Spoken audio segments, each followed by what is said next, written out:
Okay. Geometry Unit 1 review for our test. Alright. Either always, sometimes, or neither. So collinear points are always are coplanar. That is true because these points are always in the same line. That same line is always contained in the same plane, so those points have to be coplanar. Coplanar points are never collinear. That is sometimes true.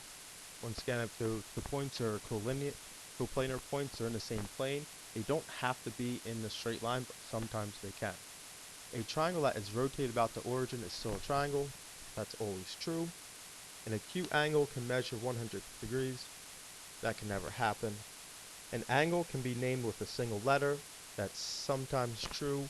The reason it's sometimes, if you have an angle like this, and this is angle A, that's fine, but once we put something here, we can't name it angle A, so we have to use more than one letter. The incenter and the circumcenter of a triangle are at the same point. Well, every now and then that will happen. So that's sometimes true. It's not always true and it's not never true. They can be at the same point. A reflection is congruent to the original picture. That's always true. Always true. They're always congruent. The complement of an acute angle is another acute angle. Well, that has to always be true because complement is 90 degrees, so one acute angle plus another acute angle will give us 90 degrees.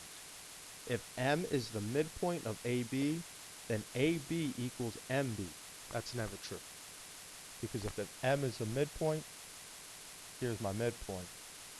It's AM is equal to MB, not AB equals MB. A line segment has two endpoints. That's always true. The median connects the vertex of a triangle to the midpoint of the opposite side. That's the definition of a median. A median is perpendicular to the opposite side. Sometimes that's true. It's not always true. It's not never true. The median can be perpendicular. The orthocenter is a point where the medians meet. Well, that's not the orthocenter. That's the altitude. But the orthocenter can be where the medians meet. So it's sometimes true. The circumcenter is formed by angle bisectors of the triangle. That's not true. The circumcenter is not formed by the angle bisectors. The circumcenter is formed by the perpendicular bisector. 3 points define a plane. That if you have 3 points, you have a plane. 4 points on a grid make a rectangle. Well, they don't make a rectangle, but they can. So sometimes 4 points will make a rectangle, but other times they won't. 4 points make a quadrilateral. Always make a quadrilateral. If they're on a grid, those 4 points will make a quadrilateral. Rotations are counterclockwise. Well, sometimes they're counterclockwise, other times they're clockwise. A reflection over x changes the x coordinate. Not over the x, a reflection over the y changes the x coordinate. But a reflection over the x stays the same. A perpendicular bisector touches the endpoints of a line segment. That is never true. The perpendicular bisector cuts the segment into two congruent parts. Draw a right angle. So here's your right angle. N is in the middle. M, P, and the bisector. N, and X. Your inscribed circle. Here's our triangle. X, Y, Z. To find the inscribed circle, we have our angle bisectors. And where those 3 points meet gives us our inscribed circle. Obtuse angle has to be greater than 90 degrees. And we have A, C, E. We can do all them. So we're going to go back now. So what this is saying is that angle AOC is 64 degrees. Angle BOC, that's BOC, is 40 degrees. And angle AOB is congruent to angle COD. So what we know here, if this is 40, this is 64. The B, this angle AOB has to be 24. 24 plus 40 is 64. If these two angles are congruent, this also has to be 24. So AOB is 24 degrees. BOD, that's 40 plus 24, which is 64 degrees. And AOD, the whole thing, is 24 plus 40 plus 24, which is 88 degrees. Examine this triangle over here. It says name an angle bisector. Well, to bisect an angle, has to cut the angle into two congruent parts. So MW, so ray MW bisects that angle. Name a median. Well, median starts at a vertex and divides the other side into two congruent parts. So XN, segment XN is a median. And name a perpendicular bisector. Perpendicular means forms a right angle, divides it into two parts. So NW,